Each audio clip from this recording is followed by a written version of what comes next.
एक सेठ से लक्ष्मी जी रूठ गई। जाते हुए बोली, मैं यहां से जा रही हूं, अब मेरी जगह नुकसान आएगा, तैयार रहना, और अगर तुम जाते जाते मुझसे कुछ मांगना चाहते हो तो बोलो। सेठ बहुत समझदार था, बड़ी विनम्रता से बोला, माता नुकसान आ रहा है तो आने दीजिए, बस मुझे आप एक वरदान दीजिए कि मेरे परिवार में हमेशा सुख शांति बनी रहे। लक्ष्मी जी मुस्कुराई, तथास्तु कहा और वहां से चली गई। अब उस सेठ की 4 बहुएं थी।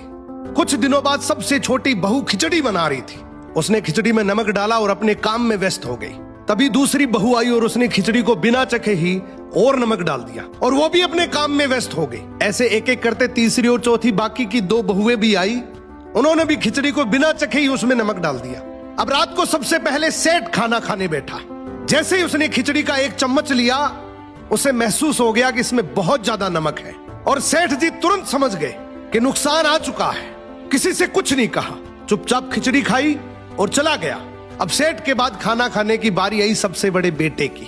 बेटे ने खिचड़ी का 1 निवाला लिया। उसने परिवार वालों से पूछा, पिताजी ने खाना खा लिया?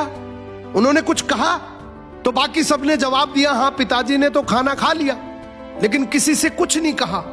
तो बड़े बेटे ने भी चुपचाप खिचड़ी खाई और चला गया। ऐसे ही करके परिवार के बाकी सारे सदस्य एक एक करके आए, अपने से पहले वालों के बारे में पूछा, कुछ नहीं कहा, चुपचाप खिचड़ी खाई और चले गए। अब रात को सेठ जी सो रहे थे, सपने में नुकसान आया और हाथ जोड़कर बोला, भाई मैं यहां से जा रहा हूं, मैं यहां नहीं रह सकता। तो सेठ जी ने पूछा, क्यों, क्या हो गया?